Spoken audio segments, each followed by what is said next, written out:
궁궐의 밤은 붉은 안개처럼 스며든 어둠 속에서 뒤틀린 운명을 조용히 준비하고 있었다. 수살기와의 전투 이후 한동안 침묵하던 왕 이정의 침전은 피냄새와 불길한 예감으로 가득 차 있었다. 옅은 달빛에 비친 그의 얼굴은 어쩐지 평소보다 더 창백했고 손끝은 검은 피가 스며든 듯 떨렸다. 그는 창가에 서서 하늘을 응시했다. 얼마 전 함께 수살기를 제압했던 강철구가 보여준 힘은 인간의 것이 아니었다. 왕은 느끼고 있었다. 윤갑의 몸을 쓴 그 존재가 인간을 닮아가려 애쓰는 무언가, 신령의 외피를 뒤집어 쓴 야수라는 것을. 그는 예전부터 귀신과 신령의 존재에 대해 알고 있었으나 그것이 이토록 가까운 자리에 스며들어올 줄은 상상하지 못했다. 그는 강철이 단순한 빙의자가 아니라는 것을 직감했고 그 존재의 근원이 궁궐 안의 질서를 어떻게 흔들게 될지를 예감하고 있었다. 김웅순 상선이 조심스레 다가왔다. 전하 괜찮으십니까? 밤새 뒤척이시던데 왕은 대답하지 않았다. 대신 묵묵히 손에 들고 있던 활의 흔적을 바라봤다. 수살기의 심장을 꿰뚫던 그 순간 그는 두려웠다. 귀신보다도 자신의 옆에서 웃고 있던 강철이 더 무서웠다. 강철이 보여준 그 눈빛 고요하지만 어딘가 멀고 깊은 마치 천년을 살아온 존재의 눈은 사람의 그것이 아니었다. 왕은 그때 느꼈다.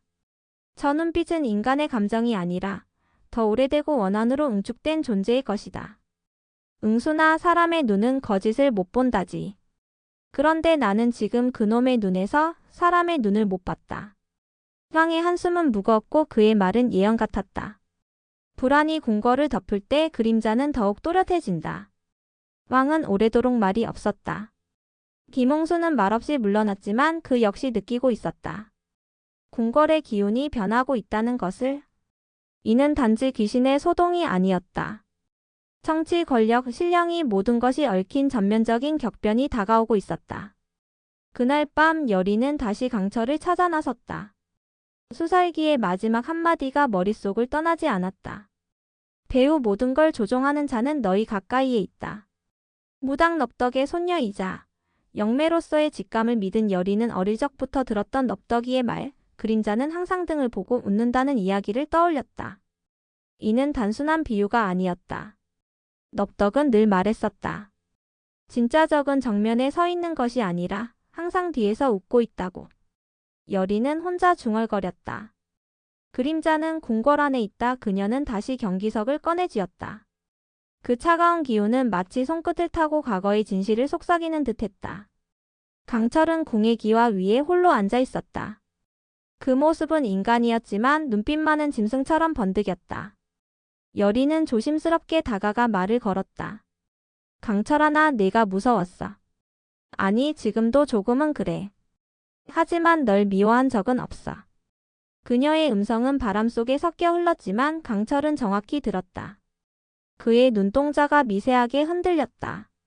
그 흔들림은 인간의 감정이 피어오르는 순간이기도 했고 동시에 사라져가는 증거이기도 했다. 강철은 마음속에서 무엇인가 부서지는 소리를 들었다. 그것은 윤갑이라는 이름을 지닌 육체가 간직한 인간의 기억이자 여리와의 얽힌 인연의 파편이었다. 강철은 아무 말 없이 여리를 바라보았다. 그 눈 속에는 묘한 갈등이 일렁이고 있었다. 인간으로서의 감정 그리고 신령으로서의 냉혹함 사이에서 그는 흔들리고 있었다. 여리의 손에는 경기석이 들려 있었고 그것이 은은한 빛을 발하며 둘 사이의 공간을 밝혀주었다. 그녀는 덧붙였다. 널 몰라서 널 무서워했어. 미안해. 진심으로 사과할게. 그 말에 강철은 다시 고개를 돌렸다. 말없이 숨을 내쉬었지만 그의 손끝엔 떨림이 있었다. 여리는 다가가 그를 안으려 했고 그 순간이었다. 등 뒤에서 서늘한 살기가 덮쳐왔다. 칼날보다 더 매서운 기척이었다. 그림자 속에서 등장한 이는 김봉인이었다. 조용히 그러나 위압적으로. 그의 곁에는 곽상춘과 판수아구지의 검은 그림자가 드리워져 있었다. 이들의 등장은 마치 오래 준비된 연극의 무대 위에서 배우들이 정해진 대사를 읊는 듯 정확하고 치밀했다. 여리 넙덕의 손녀지. 무당의 씨앗을 궁궐에 들이다니 참으로 통탄할 노릇이야. 그의 목소리는 마치 독을 품은 바람 같았다. 여리는 움찔하며 한 걸음 물러섰고 강철은 본능적으로 그녀를 가로막았다. 그 아이에게 손대지 마. 넌 나를 모른다. 강철의 목소리는 낮고 울렸다. 그러나 그 목소리는 윤갑의 것이 아니었다. 김봉희는 그 미묘한 차이를 놓치지 않았다. 김봉희는 비웃음을 지으며 대답했다. 모르다니? 너는 내 손 안에 있는 조각일 뿐이다. 이무기의 껍데기. 내가 만든 그림의 일부다. 그 말에 강철의 눈빛이 흔들렸다. 그의 안에 잠든 이무기의 본성이 꿈틀거렸다. 김봉인의 손짓 하나에 여리의 몸에서 기운이 끊기며 무릎을 꿇었다. 강철 도망쳐. 여리의 목소리는 점점 흐려졌고 강철은 분노에 찬 채 김봉인을 바라보았다. 그의 눈에서 불꽃 같은 기운이 솟아올랐다. 그러나 그것은 분노만이 아니었다. 슬픔, 죄책감, 그리고 인간으로 남고자 했던 마지막 의지의 흔적이었다. 강철은 그 자리에서 몸을 일으켜 여리를 향해 손을 뻗었지만 김봉인의 사령에 의해 결계가 형성되며 두 사람의 사이를 갈랐다. 공중에는 검은 문양이 떠올랐고 그것은 이무기를 가두는 고대의 부적이었다. 곽상충이 앞장서며 명령을 외쳤다. 강철이든 윤갑이든 저자는 이제 왕실의 적이다. 체포하라. 수십 명의 무사들이 달려들었다. 강철은 그들을 향해 외치지 않았다. 대신 눈을 감고 숨을 들이마신 채 자신의 몸속에서 솟구치는 힘을 해방시켰다. 그의 몸을 감싸던 인간의 껍질이 갈라지기 시작했다. 비늘이 돋고 눈이 붉어지고 발끝에서부터 푸른 연기가 솟구쳤다. 마치 천년을 참아온 이무기의 정체가 마침내 드러나는 듯 그는 그 자리에서 우렁찬 포효를 내질렀다. 궁의 하늘이 갈라졌고 땅이 진동했다. 그 순간 데뷔 전 풍사는 이 기운을 감지하고 자리에서 벌떡 일어났다. 드디어 깨어나는구나 진짜 용이. 그의 목소리엔 경애와 공포가 동시에 깃들어 있었다. 데뷔는 창밖을 바라보다가 고요히 입꼬리를 올렸다. 이제야 진짜 그림이 시작되는군. 그녀의 손에는 오래된 경책이 들려 있었고 거기엔 용을 다스리는 자는 피의 계약으로 왕을 대신한다는 붉은 글귀가 새겨져 있었다. 여리는 결계 안에서 힘겹게 손을 뻗어 강철을 보았다. 그녀의 눈에 비친 강철은 더 이상 윤갑도 인간도 아니었다. 그러나 그 속에서 분명히 무언가가 그녀를 바라보고 있었다. 그것은 짐승의 눈이 아니었다. 강철아, 아니 윤갑도련님, 당신은 어디에 있나요? 그녀의 말에 강철은 눈을 감았다. 그리고 조용히 대답했다. 너의 기억 속에. 그 말과 함께 그는 결계를 뚫고 하늘로 솟구쳤다. 붉은 달빛이 그의 날개를 비쳤고 궁궐의 모든 기운이 뒤틀려가기 시작했다. 궁 전체가 경보로 요란해졌다. 북을 치는 자들은 손을 떨었고 왕 이정은 마침내 칼을 들고 직접 출전할 것을 명했다. 내가 만든 궁궐에 내가 모르는 피가 흐르고 있다.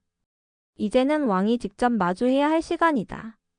그는 김근후에게 명을 내려 여리의 구출을 준비하게 하고 동시에 강철이 향한 하늘의 방향으로 병력을 이끌기 시작한다. 하지만 왕의 눈빛은 흔들리지 않았다. 오히려 불타올랐다. 그는 알고 있었다. 이 싸움은 귀신의 문제가 아니라 사람의 탐욕과 오랜 제약이 낳은 괴물과의 전쟁이라는 것을. 여리는 차디찬 감옥 안에 홀로 남겨졌다. 온몸은 봉인술의 여파로 저리게 아팠고 손끝에 남은 강철의 체온마저 점점 희미해졌다. 그녀는 조용히 중얼거렸다. 이제 난 너를 어떻게 불러야 할까? 여리는 벽에 몸을 기댄 채 기억을 더듬었다. 윤갑도련님과 처음 마주했던 그날, 어딘가 어설펐지만 따뜻했던 말투, 안경 너머로 비치는 그의 부드러운 눈빛, 그리고 아직 말을 잊지 못하던 자신을 향해 기다려주던 그 자세. 그 모든 것이 지금 강철의 개성과 겹쳐 보이며 여리의 가슴을 더욱 저미게 했다. 밖에선 궁이 요동치고 있었다. 경보는 멈추지 않았고 하늘은 붉은 빛으로 물들어갔다. 이무기로 변한 강철은 궁 바깥으로 날아가며 경계 밖 수문장들과 병사들을 떨게 했다. 수십 명의 화살이 그의 몸에 꽂혔으나 피 한 방울 흐르지 않았다. 그는 이제 인간의 것이 아니었다. 여리는 감옥 안에서 마지막 힘을 다해 기도하듯 입을 열었다. 윤갑도련님, 당신 안에 아직 인간의 마음이 있다면 날 기억해줘. 내가 다시 불러줄게. 이 세상이 널 괴물이라 해도 난 널 사람으로 부를게. 그녀의 눈에 눈물이 고였고 경기석이 희미하게 반응하며 빛났다. 어쩌면 그녀의 진심이 마지막 끈처럼 강철의 안에 연결되어 있을지도 몰랐다. 붉은 달빛은 점점 짙어졌고 하늘은 전쟁 전야처럼 숨을 죽이고 있었다. 강철은 이제 더 이상 인간이 아니다. 그러나 여리는 마지막까지 그를 사람으로 부르고 있다. 이 절박한 외침은 과연 강철의 심장을 되돌릴 수 있을까? 피로 쓰인 운명, 귀신보다 끈질긴 사랑, 그리고 왕의 칼이 겨누는 마지막 선택. 기공 제10화 붉은 달이 뜨다에서 밝혀집니다.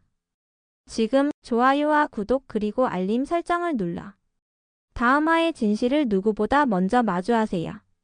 기공은 지금부터가 진짜입니다.